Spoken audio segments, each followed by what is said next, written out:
Eh bien, bonjour à tous pour l'émission de scène FF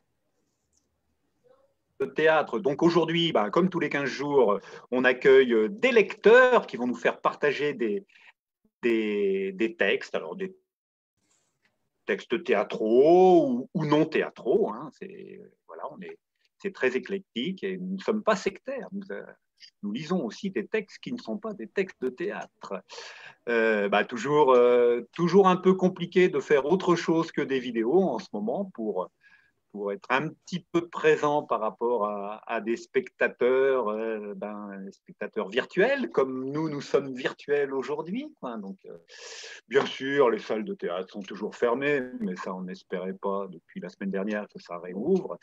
C'est même un petit peu plus compliqué dans certaines régions. Donc, on va pas redétailler, on va pas jouer notre BFM moyen pour redétailler tout ça. À une époque, ils envisageaient de réouvrir des choses au 15 avril, mais je pense qu'il ne faut pas se leurrer. Il n'y aura rien de réouvert au 15 avril en ce qui concerne les salles de spectacle, c'est évident. Donc voilà, on va continuer à faire du théâtre en boîte, d'en parler au moins, et puis de garder le lien, garder l'influx, garder l'énergie et la motivation pour tout ça. Donc aujourd'hui, nous avons 4 lecteurs. Il y en a un qui est un petit peu en retard, mais voilà, ceux qui sont habitués à nos petits rendez-vous savent qu'il y en a toujours qui arrivent à la bourre. Alors c'est toujours celui qui doit démarrer qui est à la bourre. Donc je sais pas, il y a un stress particulier sur le fait de démarrer. Donc bon, voilà.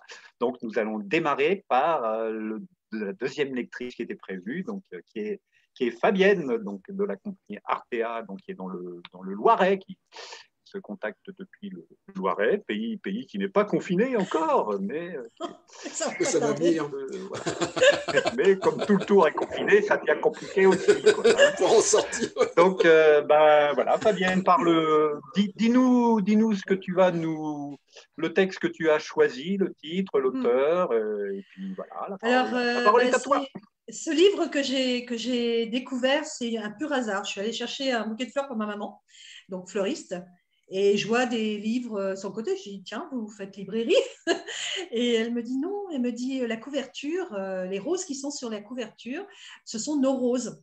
Donc l'auteur fait partie de la région et donc on met en avant le livre. Voilà. Je fais écoutez, ok, j'ai pris le livre, je vais le lire.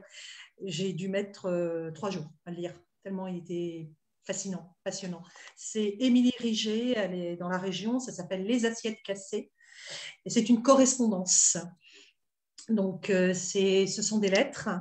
Je vous expliquerai après la lecture, ce qu'il en est. Je vais vous lire 4 lettres, le démarrage, pour que vous puissiez avoir envie, si jamais ça vous dit, de lire cet ouvrage qui est juste merveilleux et magnifique. Voilà. Madame, bien que je sois un parfait inconnu, je me décide enfin, en tremblant, à vous écrire.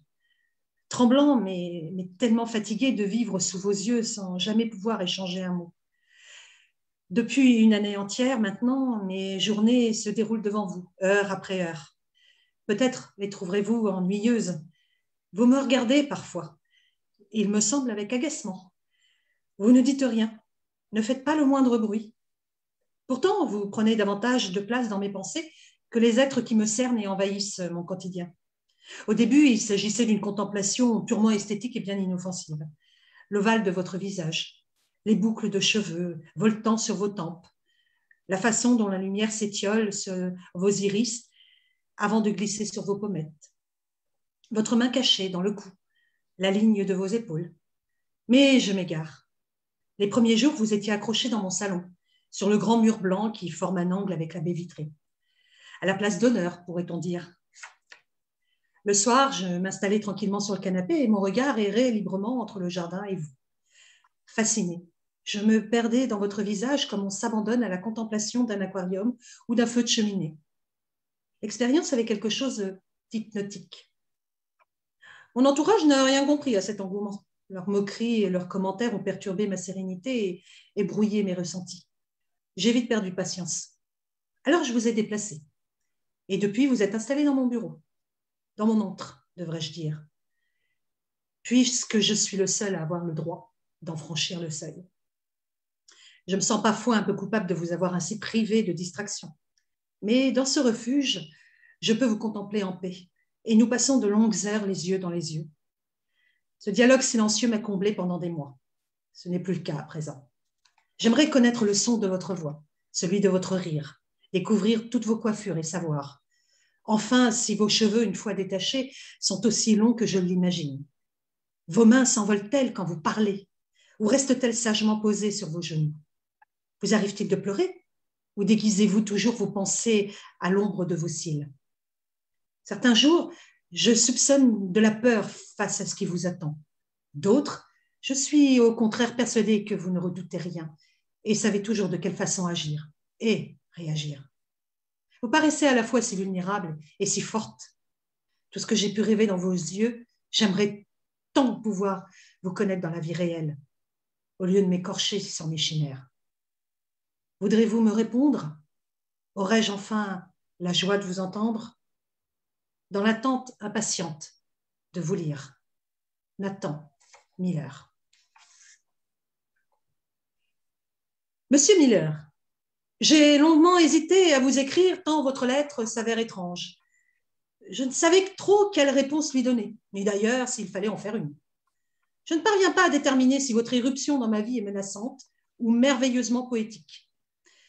Car même si vos mots sont très beaux, je ne suis pas sûre de comprendre à qui ils s'adressent, ni ce que vous en attendez en retour. Je suis certes un peu farfelue. Cela dit, mes excentricités doivent avoir un sens, sinon elles n'ont aucune raison d'exister et de rompre l'ordre établi. Alors, qu'aviez-vous en tête en écrivant? Et à qui parlez-vous? Rose Tassier. Madame, je me sens tout bête. Je n'avais rien de précis en tête. Je ne sais pas non plus à qui je m'adresse. Je m'estime d'ordinaire raisonnable et posé.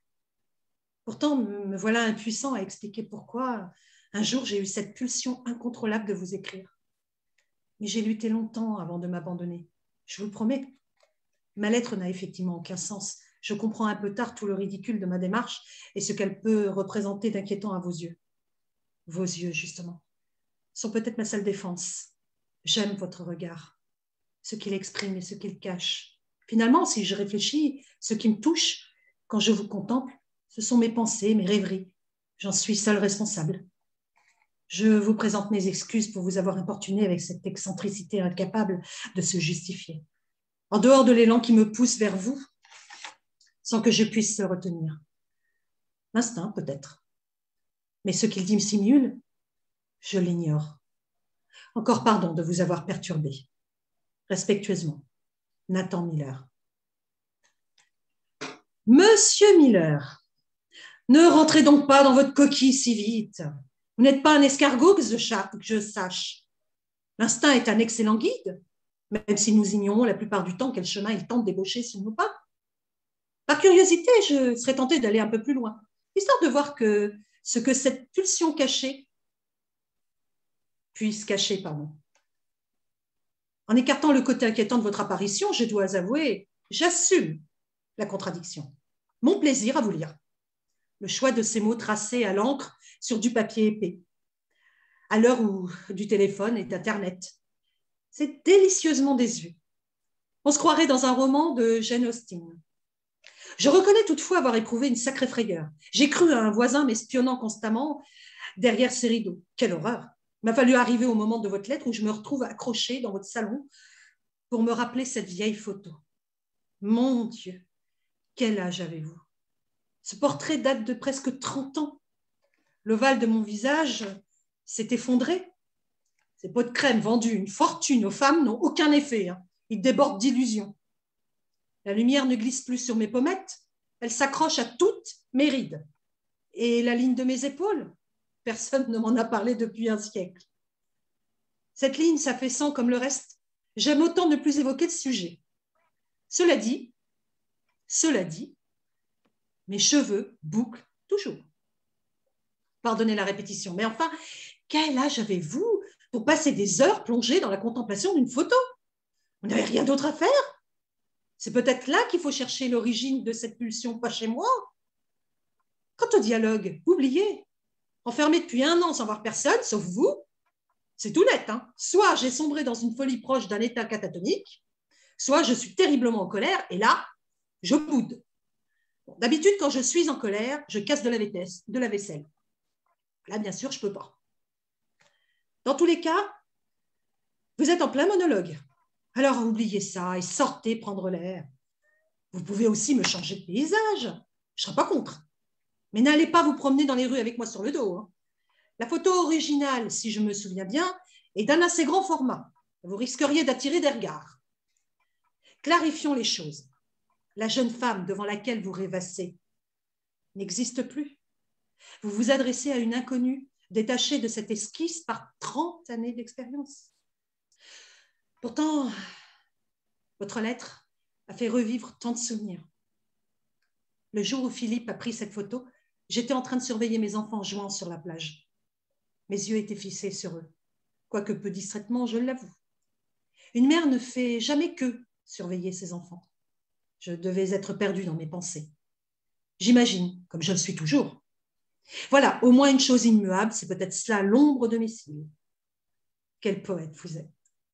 Ces 1001 pensées nous agitant sans repos, quand aucune idée précise ne nous tient concentrés. À mon âge, quantité de choses m'ont effrayée. Mais s'il y a bien une leçon gravée avec le temps, c'est l'absence de choix. Apeurés ou courageux, volontaires ou à reculons, les événements nous arrivent. Il faut bien faire avec. Notre seule liberté réside dans notre façon de réagir. On dit souvent, ce qui ne détruit pas rend plus fort, en oubliant de préciser combien cela use aussi parfois. Je crois donc être comme tout à chacun, à la fois vulnérable et forte. Dans tous les cas, je vous remercie très sincèrement et j'en suis la première surprise du plaisir né de votre excentricité. Votre lettre m'a rappelé des moments très doux de ma vie. Le talent de Philippe continue d'émouvoir. C'est une belle chose.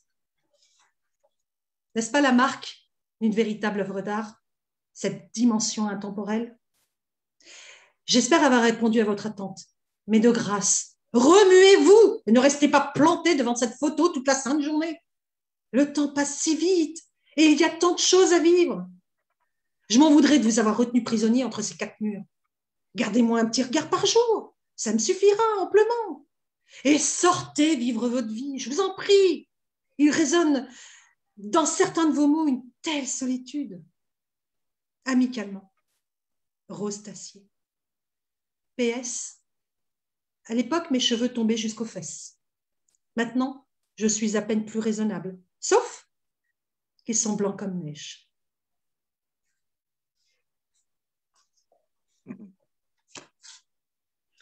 J'ai adoré cette correspondance parce que ce qui m'a surpris, c'était effectivement le côté intemporalité de cette femme et de ce... Alors oui, plus jeune homme, puisqu'il a 35 ans en réalité quand il lui écrit. Et elle en a 70. Voilà. D'accord. Et ils vont tomber amoureux au travers de leur écriture. Et on va rentrer après dans le fait du... Est-ce que ça se fait, est-ce que ça ne se fait pas, avec tant de différences d'âge. Voilà, il y a tout un... C'est merveilleux jusqu'à la fin. Et notamment, ce que j'ai beaucoup aimé par rapport à l'auteur, c'est qu'elle a laissé une adresse mail au nom des deux. Et les gens qui ont envie de leur écrire, même s'ils ne sont que fiction, peuvent le faire au travers de cette adresse mail. C'est excellent. Ça. Ouais, tellement l'histoire, moi, elle m'a bouleversée. Hein, la fin, faut sortir les mouchoirs. Hein. Mais ouais, parce que vraiment, mais cette écriture, ça faisait longtemps que je n'avais pas lu quelque chose qui m'avait retenu 3 jours d'affilée comme ça, pas 3-4 jours d'affilée comme ça. Je rentrais de la maison, je lisais, je partais. Avant le matin, je me préparais très vite, et je voulais mon quart d'heure de lecture. Et voilà. Et les assiettes glacées. Et les autres lettres sont avec le même personnage Oui, tout le c'est livre les deux. Ils se correspondent. Ces deux personnages-là. Ah ouais. Ils vont se rencontrer, mais du coup, nous, on ne le découvre qu'au travers de leurs lettres. Mais ça pourrait presque faire un spectacle de théâtre. Hein. Exactement. J'ai très envie de le monter. J'ai très envie de le monter. Il y a matière, ouais. Il y a matière. Intéressant. Ouais. Assez. Moi, ça me faisait penser à des lettres croisées comme ça aussi. Oui. Il y a Love Letters aussi, où il y a des échanges épistolaires. Il y a les lettres croisées de Jean-Paul Allègre aussi. Oui, j'ai pas lu ça, de Jean-Paul Allègre. Et puis, moi, ça me faisait penser aussi à une lecture qui a été faite il y a 2 semaines sur l'ascenseur, où en fait, on tentait de communiquer dans cet ascenseur. Là, c'est pareil, on tente de communiquer par lettres cette fois-ci. On tourne autour des problèmes de communication entre les gens qui, effectivement, on peut moins se voir aussi. Donc, ce qui était impressionnant, c'était le fait d'utiliser le courrier. Aussi, voilà. Ce qui était intéressant, c'est d'utiliser le courrier à l'époque d'Internet, du téléphone. Et cette écriture, alors que lui, il a 35 ans, quoi. Et du coup, il n'est pas du tout, mais il a, et puis tomber mais vraiment amoureux de cette femme, mais tomber amoureux, pas de l'image, pas de la photo. Il est vraiment tombé amoureux de cette femme. Elle ne le conçoit pas, parce que de par son âge, c'est impossible. Elle le repousse avec, voilà, parce qu'elle est très vive. Peut-être que ça, c'est une solution dans notre monde qui sera que passé par Zoom et par le mail. Peut-être que finalement, l'espoir, c'est de revenir à l'écriture. Oui. Parce qu'au moins, ça franchit moi, les frontières. Je vais avoir du mal parce que j'arrive plus à écrire à la main, moi. C'est infernal. Moi, c'est pareil, mais peut-être envoyer au moins un courrier. Oui, ouais. Moi, chaque année, j'envoie une carte de vœux que je fais moi-même dans mon entourage. Je fais une carte de vœux avec un petit mot. Et les gens sont toujours surpris de recevoir une carte de vœux, mais c'est toutes par mail, je trouve ça chiant. Moi, je l'envoie par la poste, donc ils reçoivent. Donc les mettent sur leur frigo. Il y en a qui ont toutes les cartes postales depuis 20 ans. Ça m'a. Ce livre m'a vraiment redonné l'envie d'écrire. Ça, j'avoue, parce que ça donne envie. C'était vraiment quelque chose qui m'a vraiment bouleversée. Et puis, moi, à un moment donné, j'ai cru au départ, je me suis dit, oh là là, mais elle va vite tourner en rond. À un moment, je ne comprenais pas par où elle allait passer, quoi. Mais non, c'est parce qu'ils se rencontrent et du coup, ils se réécrivent en disant ce qu'ils ont ressenti de la rencontre. On n'est qu'au travers vraiment de l'écriture, de lettres, et c'est jusqu'au bout. Et alors, le fait de pouvoir leur écrire sur un mail, j'ai jamais tenté, alors que je suis bouleversée par cette histoire. Je vais le faire, je vais me prendre et on peut écrire sur ce mail avec Rose et Nathan. Et voilà, et je pense que l'auteur doit pouvoir le lire. Ce qu'écrivent les gens par mail, c'est publié, ça Je ne sais pas du tout. On y a accès je ne sais pas. C'est intéressant de savoir. C'est que l'auteur qui voit ça. Ouais. Là, c'est l'auteur. C'est intéressant aussi de savoir ce que franchement, les gens. Alors j'avais très envie de vous le faire découvrir. C'est bien, super. Parce que c'était. Merci. C'est très poétique, c'est bien. Oui. Et c'est très vivant parce que sincèrement, lui, il est dans le romantisme, il est tout le temps en train de l'enjoliver, tout ça, machin. On pensait que lui, c'était le vieux, on pensait que c'était lui le vieux et la jeune. Ouais, et ben non. Elle les cache. Ouais, elle les cache. Je pense aussi, n'hésitez pas aussi à mettre dans les commentaires sur Facebook les j'y pense pas. Mais titres, les références, quoi. Bon, t'as raison. Quand c'est des auteurs hyper connus, il n'y a pas de souci, quoi. Ouais. Mais là, voilà, ça peut être intéressant pour que les gens puissent retrouver, parce que des fois, on n'entend pas bien, des fois, il peut y avoir, on a loupé un petit peu le nom de l'auteur. Donc, n'hésitez pas à mettre des commentaires sur la vidéo, comme ça. Voilà, oui, je le ferai, tout à fait. Voilà, nous allons passer à Didier Guillaume, qui nous rejoint aujourd'hui, chaudement recommandé par un de ses camarades de la troupe Passage aux actes de Pantin, Gérard Godot, qui avait fait des lectures avec nous et qui avait parlé de son parcours théâtral. Je le salue, là. Didier, je pense qu'il peut nous lire des choses. Donc Didier, que moi j'ai vu dans Smartphone à Saint-Égrève en Isère, donc on se connaissait un petit peu, quoi. Bon, il a couché chez moi déjà. Donc, bon, oui. Alors là, ça crée de l'intimité. Donc voilà, Didier, si tu veux. Mais on n'était pas seuls. Si tu veux nous. En plus, nous dire 2 mots du texte que tu vas nous lire, donc le titre, l'auteur, et puis voilà, c'est à toi. Le titre s'appelle, c'est La vie, tout simplement. Et c'est un texte de Pierre Desproges, qui est pourtant un auteur que je connais bien, mais je ne connaissais pas ce texte, à part peut-être la fin qui doit être encore un peu dans vos mémoires collectives à certains. Et Desproges est d'ailleurs né à Pantin, il n'y a pas vécu longtemps. Il est né dans une maternité qui a fermé des lits et qui a fermé complètement. Si ça vous rappelle quelque chose, fermer des lits, enfin voilà. Petit clin d'œil à l'actualité. Et donc, ça s'appelle la vie. On y va? On t'écoute. Je suis allé consulter le docteur Bouchard, en qui j'ai pleinement confiance. Il m'a vu naître, je l'ai vu naître, nous nous sommes vus naître. Après m'avoir ausculté de fond en comble, avec minutie, il dit: Pierre, mon vieux, mon pauvre vieux, oh, je vous en prie, docteur, soyez franc. Je veux toute la vérité, j'ai besoin de savoir. Eh bien, j'ai une mauvaise nouvelle. De toute évidence, vous êtes atteint d'une maladie à évolution lente, caractérisée par une dégénérescence irréversible des cellules et bon, écoutez, docteur, soyez clair. J'ai un cancer? C'est-à-dire que non, je n'ai pas dit ça. Ah ben, c'est irréversible, c'est mortel, c'est donc bien un cancer, parlez-moi franchement. Il me reste combien de temps? Eh bien oui, vos jours sont comptés, à mon avis. Dans le meilleur des cas, vous en avez encore pour 30, 40 ans maximum. Hein. Mais si ce n'est pas un cancer, comment s'appelle cette maladie, docteur? C'est la vie. Vous voulez dire que je suis vivant? Oui, hélas. Mais où est-ce que j'ai pu attraper une pareille saloperie? Et c'est malheureusement héréditaire. Je ne dis pas ça pour tenter de vous consoler, mais c'est une maladie très répandue dans le monde. Et il est à craindre qu'elle ne sera pas vaincue de sitôt. Ce qu'il faudrait, c'est rendre obligatoire la contraception pour tout le monde. Ce serait la seule prévention réellement efficace. Mais les gens ne sont pas mûrs. Ils forniquent à tire-larigot, sans même penser qu'ils risquent à tout moment de se reproduire, contribuant ainsi à l'extension de l'épidémie de vie qui frappe le monde depuis des millénaires. Oui, bon, d'accord. Mais moi, en attendant, qu'est-ce que je peux faire pour atténuer mes souffrances?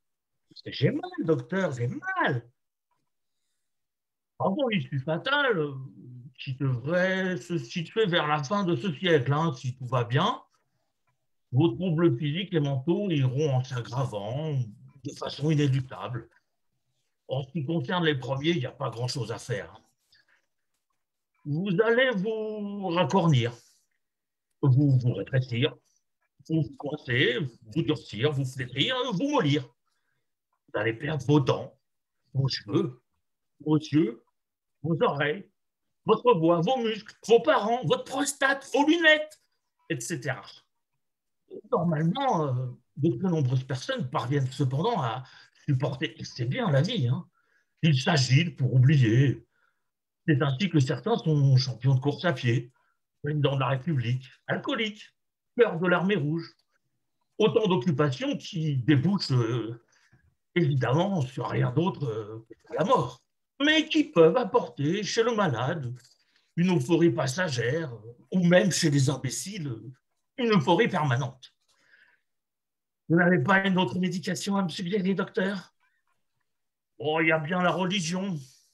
C'est une défense naturelle qui permet à ceux qui possèdent de supporter relativement bien la vie, tout en suggérant qu'elle a un sens pour qu'ils sont immortels. Soyons sérieux, docteur, je vous en prie. Alors, mon pauvre ami, je ne vois plus qu'un remède pour vous guérir de la vie, c'est le suicide. Ça fait mal? Non, mais c'est mortel. Voilà, voilà, c'est 200 francs. 200 francs? C'est cher. C'est la vie. Bon Dieu, perdez plus de temps. Suicidez-vous jeune, vous profitez de la mort. Ah, c'est excellent. Magnifique. Oh, putain, c'est magnifique. J'ai trouvé assez en phase avec l'actualité. Ah bah ouais, mais c'est... Ah mais c'est magnifique, c'est magique. Il faut l'envoyer au conseil de défense. La dernière réplique que j'avais en mémoire, je ne connaissais absolument pas le texte et pourtant, De Vos, des proches, tout ça, j'adore. Et celui-là, il était passé au travers. Ah ouais, je ne connaissais pas ce texte. Ah ouais, non, moi non plus. Excellent. Franchement. Il faut l'envoyer au conseil de défense. Il l'a écrit au moment de son cancer ou pas? Ou il Non, l'a écrit avant? Alors, je n'ai pas retrouvé la date, mais je pense qu'il l'a écrit bien avant. Ah, d'accord. Ouais. Ok. Non, parce que ça aurait pu expliquer beaucoup de choses. Mais... Oui, ça aurait pu. Mais c'est excellent. Ouais. De toute façon, c'est des proches. C'est des proches, voilà. C'est loufoque, c'est décalé. Il y a un rythme. Super. C'est vraiment du déproche pur jus. Moi, les associations d'idées, des fois aussi. Ouais, bah oui. Ça m'a fait penser un peu aussi au roi Semeur. Donc, le roi Semeur, on annonce au roi d'un pays bizarroïde qu'il va mourir à la fin de la pièce dans 2 heures. Donc, il sait qu'il va mourir dans 2 heures. Donc, on lui annonce, voilà, alors qu'il est bien portant et tout ça, qu'il va mourir dans 2 heures. Alors qu'il n'est pas spécialement malade, rien du tout, quoi. Donc, voilà, ça m'a aussi un peu fait penser à l'absurde de Ionesco, quoi. Il y a des liens, quoi. Il y a des liens, ces gens-là. Non, mais là, c'est super. C'est vrai que des proches, moi, je regarde régulièrement sur YouTube. On retombe sur des trucs de lui sur YouTube. Il y a aussi des choses qui seraient complètement, enfin, qui poseraient problème aujourd'hui, avec les censures, autocensures. Et oh là là, oui. Bon, c'est vrai que tout le monde fait référence à des proches, mais personne ne va aussi loin que ça. Alors là, c'est aller loin dans la relation à la mort, mais voilà, il y a aussi beaucoup d'autres choses aussi sur le racisme, sur tout ça, où faut prendre ça au 3e, 4e, 5e, 10e degré. Quoi. Ouais. Bon, là, il fait juste un petit tacle sur la religion, mais oui, mais léger, là. Léger. Oui. Oh, oui, il a des textes plus puissants sur la religion. Il a fait pire, oui, il a fait mieux, oui. Ouais. Ah oui, il serait là aujourd'hui, je pense que... Voilà. Oh là là, mon Dieu, il y en a qui manquent aujourd'hui. Il y en a beaucoup qui manquent. Il aurait du boulot. Il aurait du boulot. Il aurait du boulot à commenter tout ça. Je pense que... C'est pinçant comme ça. Donc, merci de nous avoir fait découvrir ce texte. Évidemment, les plus jeunes, déjà des proches, voilà, ne connaissent pas trop. Alors, on connaît quelques-uns de ses sketchs. Et là, voilà. Donc, à découvrir. Allez sur YouTube, vous tapez Pierre Desproges, vous tombez sur ses sketchs et là, vous verrez qu'il y en a des. Il y a même des spectacles entiers. Il y a même des spectacles entiers. J'ai eu le plaisir d'en voir quelques-uns. Moi, je me rappelle d'un spectacle qui commence par on m'a dit que des Juifs s'étaient introduits dans la salle. Exact. Commencer comme ça un spectacle, c'est très très fort, quoi. C'est très très fort. Et donc c'est des choses aussi qui sont expliquées, quoi, parce qu'on sort ça de son contexte, on le prend au premier degré, ça peut faire peur, quoi. Mais bon, voilà, c'est comment dire quelque chose pour faire comprendre le contraire aussi. Quoi. Regarde ce qui s'est passé ce qui se passe en Belgique avec une chanson d'Annie Cordy. Enfin, je veux dire, voilà. On tombe sur la tête. Enfin, je veux dire, là, on devient complètement. Je ne sais même pas comment réagir parce que autant on peut reconnaître effectivement des choses racistes, tout ça, je le conçois tout à fait. Et c'est vrai qu'il y a eu des choses qui sont passées. Mais c'est une chanson qui était souvent faite pour les gamins et point, et pour danser. C'est une chanson. Et c'est qu'une chanson. Oui. Je veux dire, c'est pas une femme qui était vraiment connue pour ses positions. Voilà. Et on en arrive à ce genre. C'est-à-dire que là, actuellement, sincèrement, c'est ce qui me fait le plus peur. C'est qu'on va réécrire, on va plutôt interdire certains textes et certains auteurs sous prétexte qu'aujourd'hui, ils ne sont plus entendables. Ça, c'est... Moi, je pense que s'il y a des choses à remettre en cause, c'est plutôt des chansons de Michel Sardou que des chansons d'Annie Cordy, quoi. Exactement. Voilà, clairement, quoi. On voit qu'on lui a décerné encore, je ne sais plus la Légion d'honneur. La Grande Croix de Légion d'honneur. D'ailleurs, ça ne lui a pas réussi à Roselyne Bachelot parce qu'elle est tombée malade du Covid juste après. C'est pour ça que moi je l'ai refusé. Mais bon, voilà, il y a des gens qui sont ils disent une chose, mais très premier degré, quoi, comme Sardou, quoi. Hein. Donc, voilà. Et lui, il s'en est jamais caché, quoi. Hein. Donc, on est comme dans une période qui est en train de chasser le second degré. Il faut pouvoir aussi bien expliquer la différence entre un des proches et puis un Sardou, quoi. Non, mais en plus, il y a une chasse aux sorcières, c'est-à-dire, bientôt, qu'est-ce qu'on va faire? On va faire pareil pour Coluche? Parce que je suis désolée, Coluche, c'est la même chose. On va faire pareil. Donc, on va les interdire, on va supprimer des textes, on ne va plus les écouter parce que sous prétexte que, enfin, je veux dire, ça devient… je ne comprends pas, je n'arrive pas… Au pire, on ne les écoute pas, et puis c'est tout. C'est ce qui s'est passé avec les Guignols. Hein. Canal a fait en sorte que les auteurs partent et que ça devienne de plus en plus minable. Et du coup, ils se sont dit, bah voilà, il n'y a plus d'audience, on arrête les Guignols. Alors que quand ils les avaient arrêtés brutalement en pleine gloire, si on peut dire, le public s'était révolté. Et voilà, ils ont fait en sorte que ça devienne moins bon, en changeant les auteurs, en interdisant tel et tel sujet. Et puis, voilà, il n'y a plus de Guignols. On les a tués. Et on est dans un monde qui refuse le second degré. Exactement. Et vraiment, ça me fait vraiment penser à les histoires à lire debout de Allègre. Parce que on commence à vivre ça. Et alors oui, sur une histoire comme ça, on se dit oh mais non, ça n'arrivera jamais chez nous, c'est pas possible. Ben, non, mais on le fait, on grignote tout doucement. Le problème, c'est qu'évidemment, si on le fait un grand éclat, on dit hey, tous les textes de Coluche, tous les textes de tes proches, ça y est, c'est fini, on ne veut plus en entendre parler. Évidemment, tout le monde va gueuler, tout le monde va dire ah non, c'est pas possible. Mais d'un seul coup, quand on va faire un texte, 2 textes, 3 textes, puis qu'à la fin, on va vouloir en chercher un, parce qu'on va se dire tiens, ah mince, alors, il est passé où? On ne le trouvera plus. Moi, c'est ça que je vois, c'est le grignotage. Et le slow de Bedos là, celui-là, on n'en parle même pas. Je ne suis même pas sûr qu'on le trouve sur YouTube. Je vais caresser le dos avec mon nom, là, cette chienne. Avec les outils maintenant. Aussi, les réseaux sociaux et tout ça. Moi, je suis tombé sur une vidéo d'un gars qui dit qu'il restaure des voitures. Voilà, donc il récupère des vieilles voitures, des 2 chevaux, des DS, et puis il fait des tutos, quoi. Il apprend un petit peu aux gens où trouver les voitures, comment se débrouiller pour que ça coûte pas cher. Et voilà. Est-ce qu'on peut avoir une voiture très puissante à moins de 500 €? Voilà, donc c'est un petit peu, voilà, c'est son truc à lui. Je suis tombé dessus complètement par hasard, parce qu'a priori, je m'intéresse pas plus que ça aux bagnoles. Mais il emploie souvent des mots comme « oh putain, ça fait chier », machin, et tout ça est bipé, donc est complètement censuré, quoi. Il y a des bips sur tous les ce qu'on appelait des gros mots quand on était petit, quoi. Hein. Donc, le moindre gros mot, bip, bip. Et des fois, on voit, il y a les sous-titres. On peut mettre les sous-titres aussi sur YouTube. Alors, des fois, moi, j'écoute pas et je mets les sous-titres. Et là, c'est pareil, il y a les 3 petits points, quoi. Donc, on arrive à des trucs, mais des censures, mais complètement débiles, quoi. Voilà. Et à côté de ça, on laisse passer des vidéos de gens qui se font décapiter. Exactement. Enfin, oui, exactement. Ouais. Allez, on attend Gérard. C'est bon. Gérard, lui, le spécialiste, il est en train de, voilà, il a construit un spectacle sur De Vos, et là, il est en train de préparer un spectacle qui va s'appeler Des proches, De Vos et moi. Je lui fais un petit peu de pub. Cool.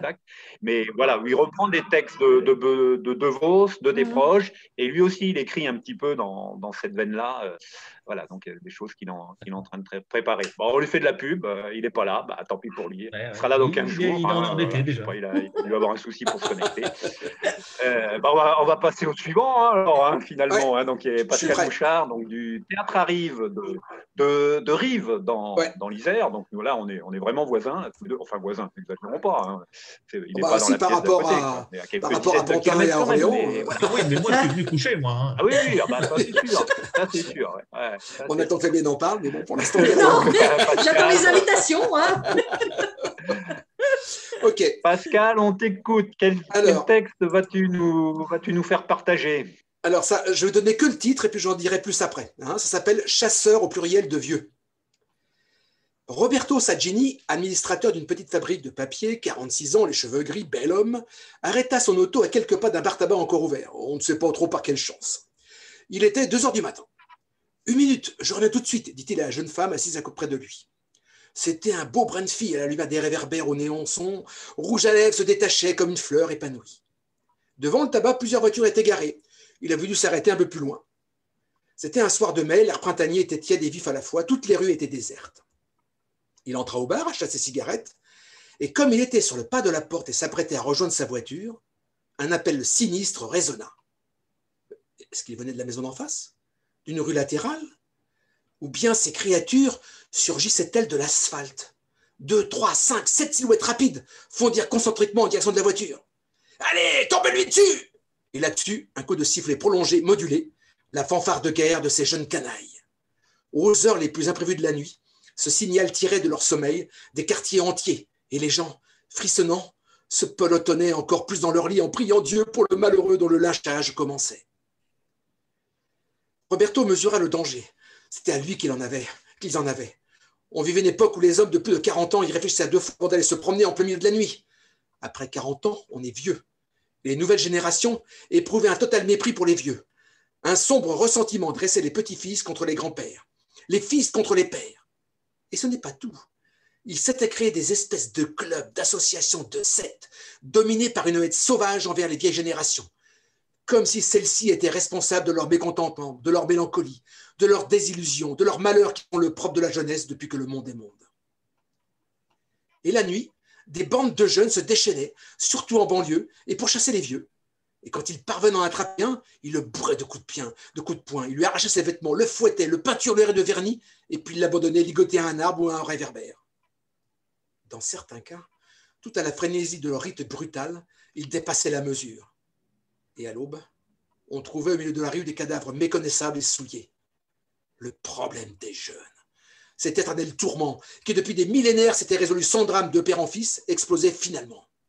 Les journaux, la radio, la télévision, les films y étaient pour quelque chose. On flattait les jeunes, on les plaignait. Ils étaient adulés, exaltés, encouragés à s'imposer au monde de n'importe quelle façon. Jusqu'aux vieux qui, apeurés devant ce vaste mouvement des esprits, y participaient pour se créer un alibi, pour faire savoir, mais c'était bien inutile, qu'ils avaient 50 ou 60 ans, ça oui, mais que leur esprit était encore jeune et qu'ils partageaient les aspirations et les souffrances des nouvelles recrues. Ils se faisaient des illusions. Ils pouvaient bien raconter ce qu'ils voulaient. Les jeunes étaient contre eux. Les jeunes se sentaient les maîtres du monde. Les jeunes, en toute justice, réclamaient le pouvoir jusqu'alors tenu par les patriarches. « L'âge est un crime !» tel était leur slogan. Tous les chefs nocturnes, devant lesquels l'autorité, inquiète à son tour, fermait volontiers un œil. Tant pis pour eux, après tout, si des croulants, qui auraient mieux fait de rester chez eux au coin du feu, s'offraient le luxe de provoquer les jeunes avec leur frénésie sénile. Bon, c'était surtout les vieux en compagnie de jeunes femmes qui étaient visés. Alors la jubilation des persécuteurs ne connaissait plus de bornes. Dans ces cas-là, l'homme était ligoté, roué de coups, tandis que sous ses yeux, sa compagne était soumise par ses contemporains à de longues violences corporelles raffinées de tout genre.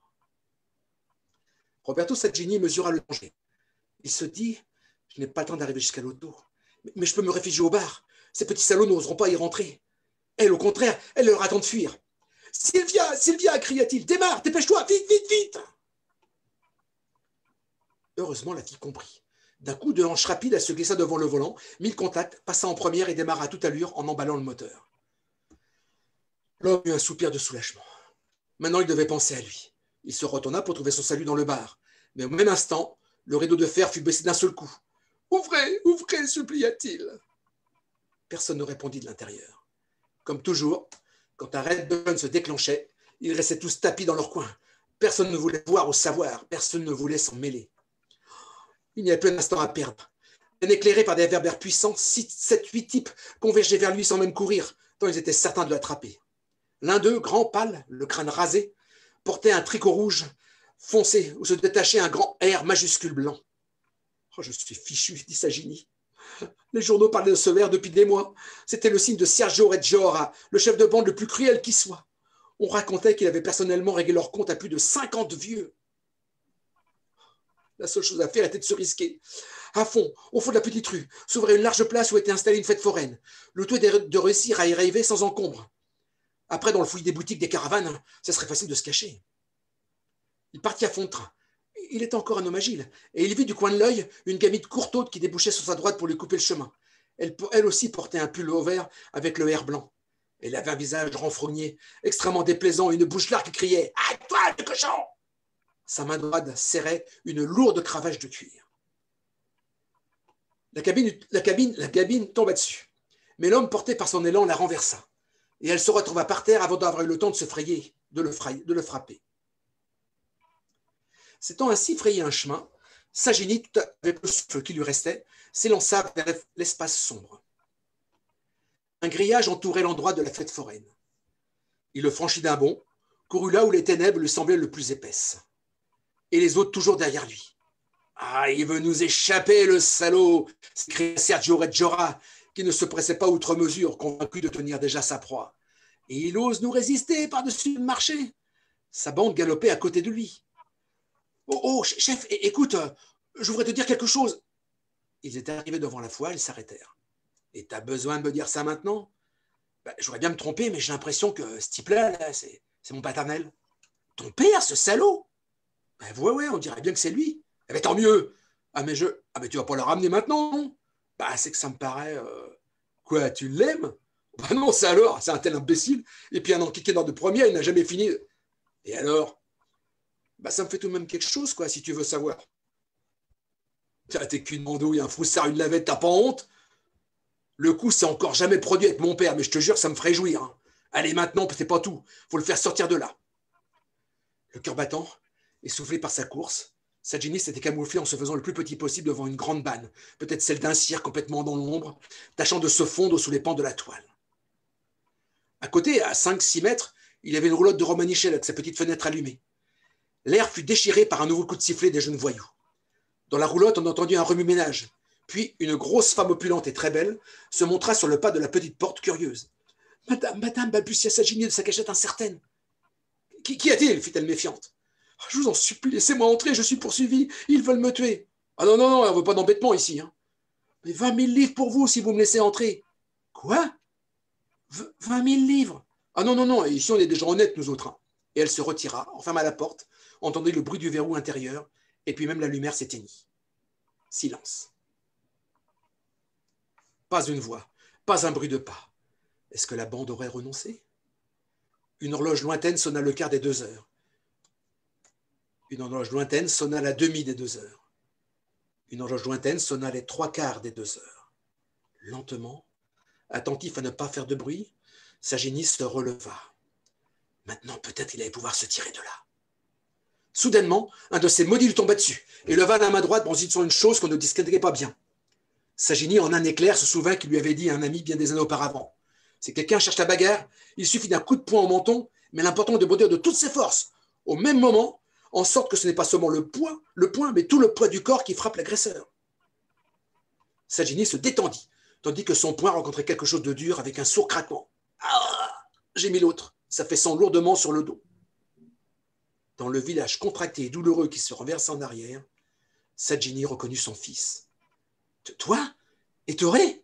Et il se pencha avec l'intention de le secourir. Mais 3 ombres débouchèrent. « Il est là, le voilà, tapez-lui dessus à ce sale vieux !»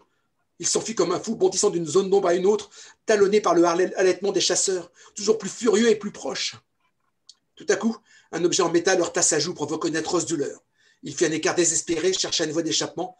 Il l'avait acculé aux limites de la foire, qui ne pouvait plus lui offrir de salut. Un peu plus loin, à une centaine de mètres, les jardins commençaient. L'énergie du désespoir lui permit de franchir cette distance sans être rejoint. Et cette manœuvre désorienta même les poursuivants. L'alarme ne fut donnée qu'au dernier moment, alors qu'il avait atteint déjà la lisière du petit bois. « Par là, regardez-le, il veut se cacher dans le bois. Allez, suceau croulant !» Et la poursuite reprit. Oh, si seulement il pouvait tenir jusqu'aux premières lueurs de l'aube, il serait sauvé. Mais combien de temps encore à passer avant ? Les horloges, ça et là, sonnaient les heures, mais dans son angoisse fiévreuse, il n'avait plus à compter les coups. Il descendit une colline, déboucha une petite vallée, grimpa sur une rive, traversa une quelconque rivière, mais à chaque fois qu'il se retournait, regardait derrière lui, 3-4 de ses canailles étaient toujours là, implacables, gesticulant frénétiquement tout en le pourchassant. Lorsque ses dernières forces épuisées, il se jusa péniblement sur le rebord d'un vieux bastion à pic. Il vit que le ciel au-dessus de la masse des toits pâlissait. Il était trop tard désormais. Il se sentait complètement exténué. Le sang coulait à flots de sa joue balafrée, et Régora était sur le point de le rattraper. Il devina dans la pénombre son ricanement blanc. Ils se retrouvèrent face à face, tous deux, sur l'étroite arête herbeuse.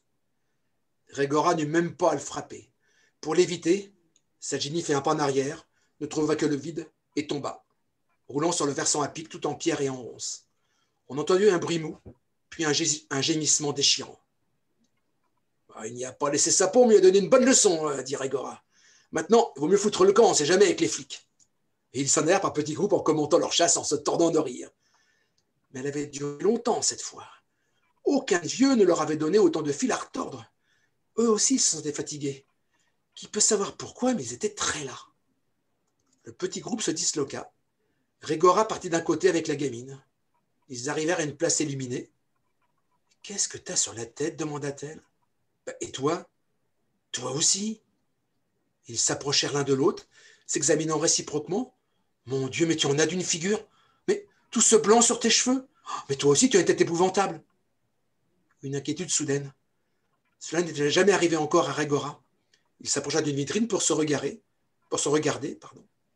Et dans le miroir, il vit très distinctement un homme sur la cinquantaine environ, les joues flasques, les paupières flétries, un cou comme celui des pélicans. Il essaya de sourire. Il lui manquait 2 dents, juste sur le devant. Était-ce un cauchemar? Il se retourna. La fille avait disparu. Puis, du fond de la place, à toute allure, 3 garçons se précipitèrent sur lui. Il était 5, 8. Ils lancèrent un long coup de sifflet terrifiant. « Allez, tombez-lui dessus au croulant !» Maintenant, c'était lui le vieux, et son tour était arrivé. Régora commença à courir de toutes ses forces, mais elles étaient faibles. La jeunesse, cette saison fantôme, fanfaronne et sans pitié, qui semble devoir durer toujours, qui semblait ne devoir jamais devoir finir, et une nuit avait suffi à la brûler. Maintenant, il ne restait plus rien à dépenser. Waouh. J'ai changé de style. J'ai changé non, de mais en style. plus, c'est passionnant. C'est... Moi, je l'ai vécu. On était très, très drôle aujourd'hui. Hein. Oui. Enfin, moi, je trouve ça très intéressant. Je trouve ça très drôle, au fond. Mais donc, c'est de Dino Buzzati. Ça a été écrit en 66. Donc, comme fil à mon habitude, j'étais refouillé des trucs très en arrière. Moi, je suis encore d'avant. Et c'est tiré d'un recueil qui s'appelle Le Cas de Dino Buzzati. Toutes les nouvelles sont passionnantes. Comme ça, très, très sauvage, faut les lire au 3e ou 4e degré pour voir ce qu'il en est. Et je la trouvais dans l'époque actuelle où, avec un président de 40 ans qui nous fait croire qu'il sait tout. Enfin, je trouve que c'est intéressant de voir cette vision-là. Alors, et les heures qui passent, qui ne sont que les années, mais c'est waouh, c'est fort. Je voulais changer de style. Ah non, mais tu as eu raison, c'est chouette. C'est la vie. Hein. C'est vraiment quelqu'un d'excellent. Moi, j'ai lu ça quand j'avais 15-16 ans, Dino Buzzati. Ah oui, mais le cas, c'est exceptionnel, le cas. Hein, si vous voulez découvrir Dino Buzzati, le cas, c'est une sorte de nouvelle. Il y a le rêve de l'escalier aussi. Je l'ai monté plusieurs fois en atelier théâtre, moi, qui est L'Ascenseur. Ouais. Et L'Ascenseur, c'est un petit bijou. Alors, c'est un peu plus court que celle-là. Et c'est vraiment un homme et une femme qui se retrouvent dans un ascenseur.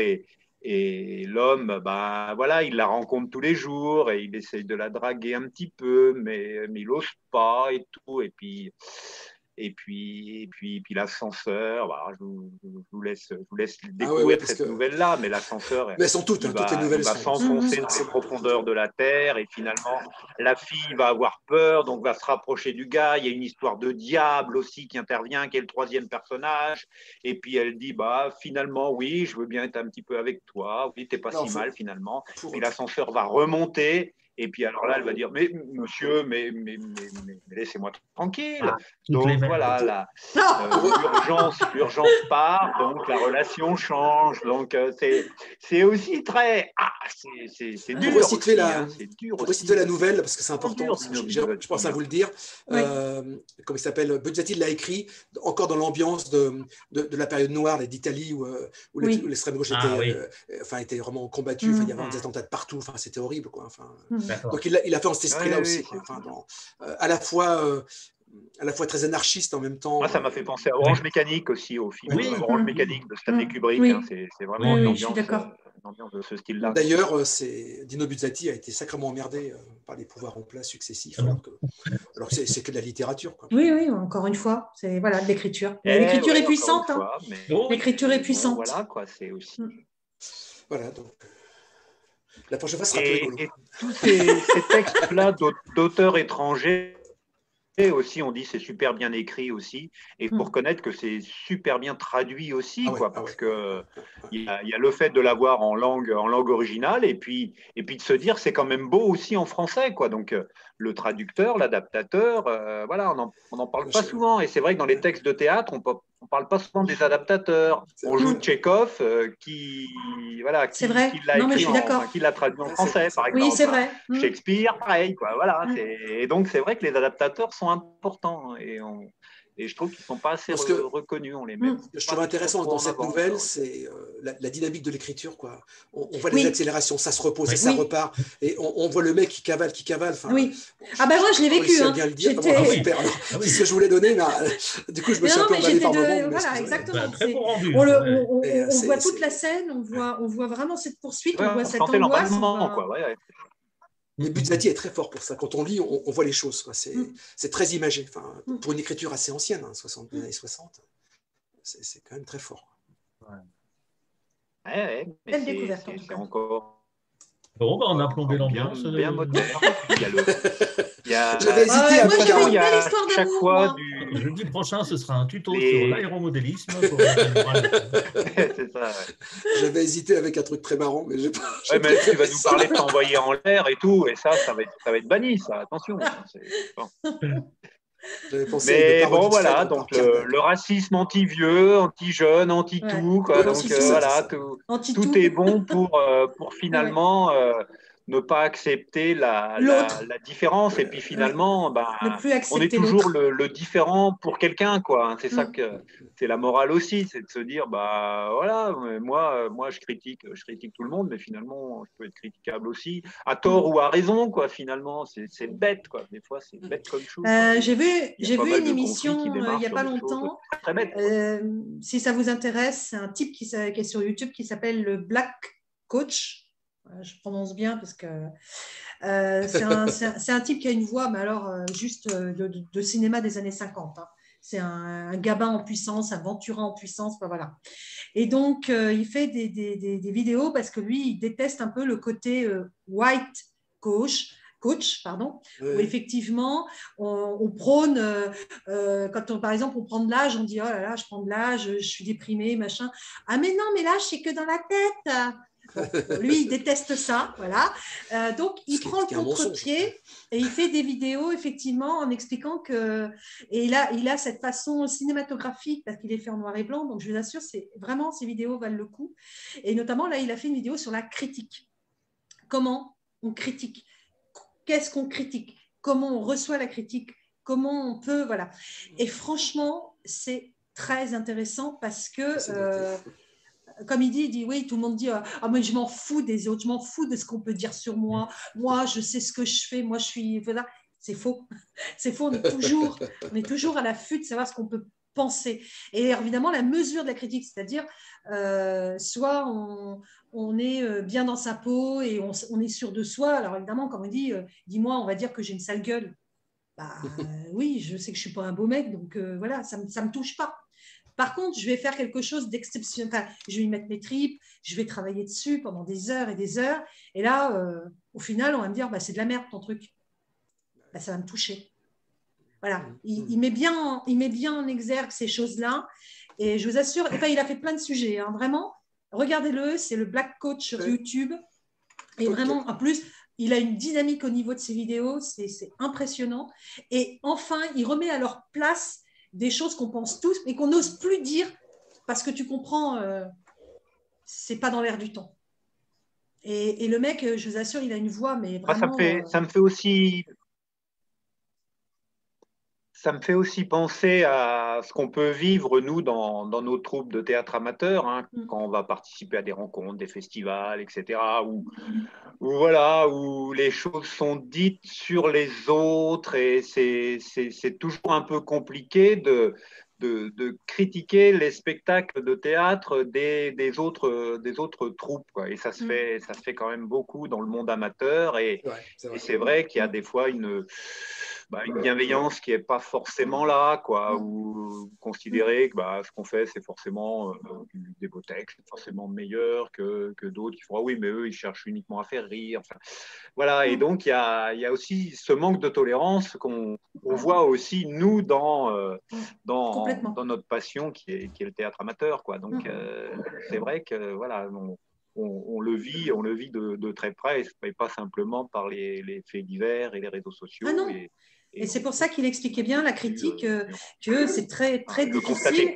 Voilà, c'est très difficile et en même temps, à quel moment on peut dire les choses sans, entre guillemets, blesser aussi, et en même temps, comme il dit, et il disait un exemple très simple, on va écrire une chanson ou un texte, on va le montrer à tous nos potes, voilà, tout le monde va adorer.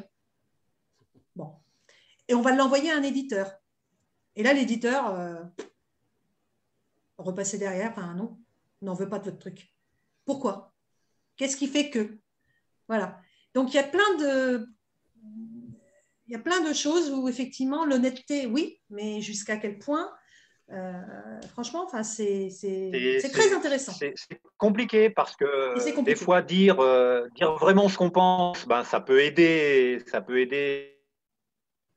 la personne à qui on le dit, et puis des fois, justement, ça ne va pas être écouté parce que ça va être tout de suite blessant, quoi. Donc, c'est la façon de dire les choses aussi, quoi. Et donc, c'est pas évident, hein, c'est pas évident. Voilà, c'est la vie en société aussi, hein, Oh là là, on se met à philosopher là. Non, mais en tout cas, mais moi c'est ce que je dis. Là, ces rencontres-là, sincèrement, moi ça me fait du bien. Vous voyez, vous m'avez remis du baume au cœur ce soir et vous comprenez pourquoi, parce que voilà. Et c'est un moment, moi je le prends comme un moment de partage. Alors oui, on se voit au travers d'une caméra. J'espère un jour pouvoir vous rencontrer en vrai, parce que ça serait vraiment un grand plaisir. J'apprécie depuis les 3 fois que je fais cette émission d'écouter Pascal, parce que j'adore ce qu'il fait. Vraiment, j'en ai parlé à toute ma troupe. Je leur ai demandé de vous écouter. On n'est pas obligé d'être bienveillant aussi comme ça. Non, parce que ça fait du bien. Terrible. Voilà, ça fait du bien. D'ailleurs, c'est dit aussi dans Black Coach. Mais je veux dire par là que ça fait du bien de rencontrer des gens comme ça. Les autres personnes, je les ai vues qu'une fois. Donc, voilà, j'ai adoré les textes. Je leur ai conseillé, effectivement, de regarder, bien sûr. Là, je connais Didier aujourd'hui. J'ai adoré Des proches. Et puis, finalement, ce texte magnifique. Maintenant, c'est un partage. On n'est pas là. Mais c'est bien d'être régulier. On n'est pas là. Oui. On n'est pas là dans la critique. On n'est pas là pour se juger. On est là pour partager. Et c'est complètement différent. Et puis dans nos différences, c'est ça qui est intéressant. Voilà. Et moi, je donc finalement, lire, c'est vraiment agréable. J'avais oublié le plaisir de lire. Oui. Moi j'ai repris plaisir vraiment grâce à toi, Jean-Claude. Vraiment, sincèrement, merci pour cette émission. Sincèrement. J'espère que les gens qui nous regardent ont le même plaisir. Moi, comme je vous l'avais expliqué au début de nos rendez-vous, moi je ne suis pas un lecteur très, très, très génial, mais par contre, j'adore faire lire les autres. Peut-être que je me lancerai un jour si j'ai vraiment un texte très très fort à faire partager, mais bon voilà, moi je préfère être sur scène et jouer vraiment, quoi. Mais bon voilà, ou faire des petites vidéos de choses que j'aurais apprises, quoi. Mais voilà, les lectures, j'ai un peu plus de mal. Mais voilà, mais moi je savoure les lectures des autres avec grand bonheur, et puis je suis ravi à chaque fois de dire 2 mots après chaque lecture. Donc voilà, quoi. Donc on va s'arrêter là pour aujourd'hui.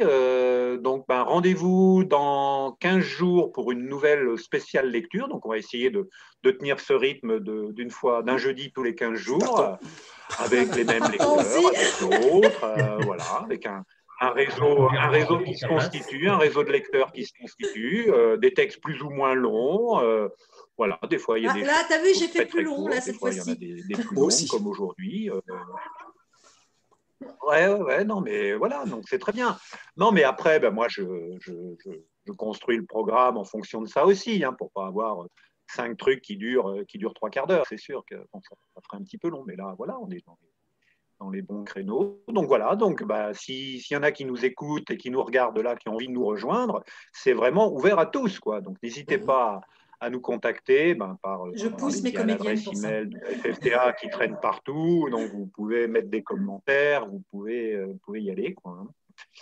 Et puis voilà, juste 2 mots sur nos réflexions en cours au niveau de notre fédération, parce que bon, même si on est tous sous couvre-feu, confinés, qu'on ne peut pas trop jouer, on prépare quand même l'avenir. On travaille actuellement avec le conseil d'administration de la FFTA à organiser un réseau d'événements potentiellement dans toute la France. Donc voilà, on commence à sérieusement y réfléchir pour faire des événements sur un week-end où plusieurs troupes de notre fédération pourraient jouer.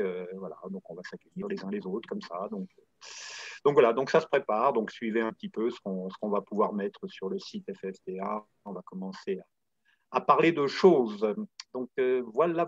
Donc on va couper le lien Facebook. On va dire au revoir à tous nos vidéos spectateurs.